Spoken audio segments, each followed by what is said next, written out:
What the heck's going on, man? Oh, I just missed capturing that head injury on tape. Spark plug. Riley's doing some spark plugs. And what the heck are we working on? My truck. His truck.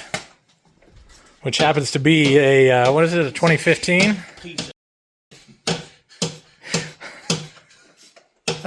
Okay, a 2015 POS. He's doing a tune-up on it. Trying to, diagnose a misfire. So he can get it emissions tested so we can pass the laws of the great land of Utah. So we're starting with spark plugs. No idea if these have ever been changed. They probably have. But, I mean, this truck's got, what, 40,000 miles on it now? 150,000. 150? Jeez Louise. How many did it have on when you got it? 111. So Riley's put about 40,000 miles on this thing. So we can focus on one of the plugs that he pulled out. This is a 5.7 liter Hemi. That's right, I said Hemi. And it's a dual plug sort of a deal. Those of you that work on these know that. We're just checking the plug. It looks like the electrode on this one has worn down a little bit compared to the new ones. See if we can get in here and see exactly what's going down. So we've gone through and pulled all of the plugs off the coil. This is coil on plug. Or at least working on the more difficult side first, because that's how he likes to roll. This is the easier side. This is the easier side. That's what I'm saying. You like to start on the harder side first, or the easier side first. Did I say that wrong? You said the harder side. Riley likes to start on the easier side first, so it gets harder as the job goes on.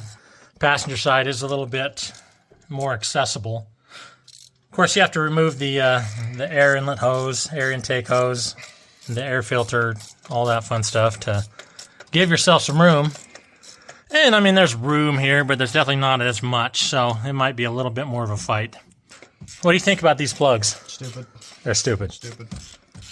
They have multiple points of attachment, so to speak. I would say more like a fail-safe to keep it from coming loose. So, on these particular plugs here, and I think it's pretty similar on modern vehicles, this little red tab slides up. And that gives you access to another tab, which you push in. And then, if you're coordinated enough, which I wasn't, you get a 6th tab. You get more tabs. Push that in, and then you can pull upwards on the plug and pull it away from the attachment. So Riley's on his 2nd out of 8 as far as coils go. This thing does have a little bit of a tick. And what needs to happen is determine if it's exhaust or if it's the unfortunate Hemi tick lifters. If you are somewhat handy and you want to do a tune-up on your 5.7, it's probably easier in a truck or a Durango. And hopefully once he gets these spark plugs replaced, things will be a little bit better. We're hoping we're not having to change coils, although he did buy at least one, just in case. The check engine code was a misfire on cylinder 1. So I can't wait till we get that plug out and see exactly what it looks like. Well, I've apparently lost a ratchet down here somewhere. The fun part is it did not hit the ground. Didn't seem like it fell terribly far, but I do not see it. We're going to find it. Maybe. Guess I'm probably going to have to go under and look from the bottom. That sucks. Anyway, I've got 4 coils out. Almost fell. And I want to start taking out some plugs on this side. So I guess I got to go find my ratchet. Riley's on the back cylinder on the passenger side. Number 8. You got both of them out yet? Or are you on the last one now? I'm putting them back in. Oh, he's putting the news back in. Very nice. So he fought that back one a little bit. You see there's a lot of loom and hoses and such in the way. The hoses are wrapped in a clamp of sorts. You have to pull the clamp out and pull the hoses away and stretch them out of the way so you can get your hand in there. The old ones are all out on this side. We have our coil packs over here. While we're waiting, I still can't find my ratchet, so we're not able to work at the same time. We have our coil pack here. You see it's 2 bolts. Slides down into the cylinder like so. There we go. These are a little flexible, so it's not the worst thing. They usually come out pretty easily. Riley found out he needed to add a couple of tools to his collection, meaning wobblies. I still want one because I'll just steal yours. The universals. He's going to just steal mine, he says. All right. You won't I'm getting old, I won't remember. I guess we would call that, well, we're over halfway, because he's going back in with plugs on the last cylinder on the passenger side. Driver side are all out. We just got to roll new plugs in and put the coil packs back in. And then he's going to drive it around for a day or two and see if that misfire goes away. If not, he's got a coil for that cylinder. New plugs are all rolled in the engine. All the coil packs are back in and tight and plugged in. And yeah, we did have issue with some of the plastic connectors. The little red piece that you pull up, broke 2 of those. You can still get it down and on and clicked without that. You just have to pull what's left of the red piece up, basically. And then you can, if you can hold it up in place, push the connector down on the plug and it'll snap back into place. So now Riley's just putting back all the air intake stuff.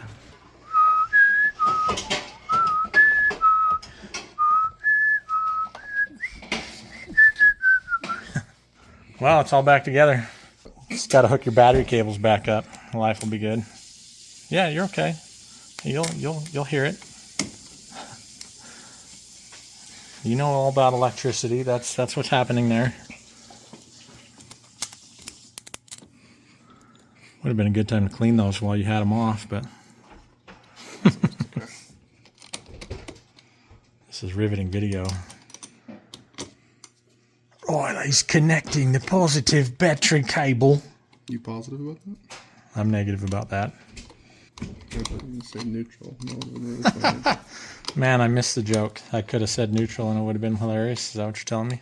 Yeah. You grounded the joke. It's okay.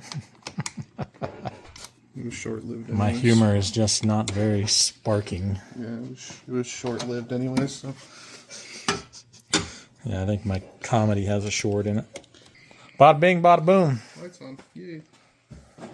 And that is a successful, well, I suppose it's successful. The parts are all replaced and everything's back together, so yeah, we'll call that successful. Last thing to do is just drive it out. And then I gotta find my ratchet.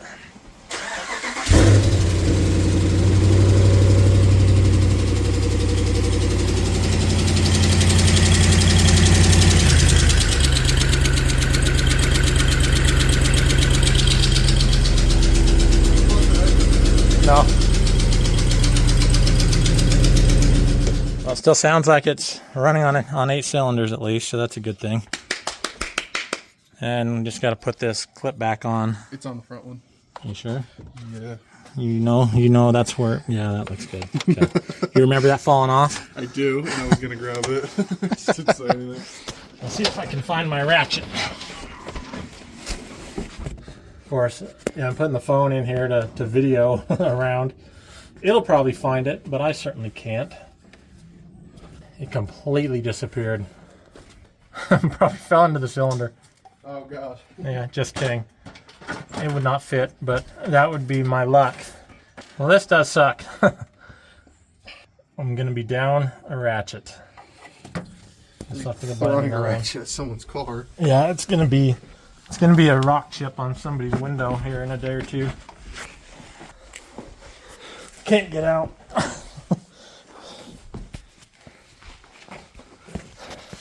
That's all the room I got there. Too many cookies. Although you might be happy to know that T is on a less cookie diet. Less cookies and less Dr. Pepper and Mountain Dew. And Riley says he couldn't tell. But Mrs. T said she could. So we'll go with that one. I can't find my ratchet, guys. This is ridiculous. And I can't imagine it getting that far back from where I was at. Well, I may continue looking. I may give up. I'll let you know somehow if I find it. Thanks for watching. Go do a tune-up on your 5.7 in your Ram 1500. He needs to wash this thing too. Thanks for watching. This is cylinder number 1, and these definitely look worse for wear. Time will tell. He's going to put some miles on it and see if that light comes back on.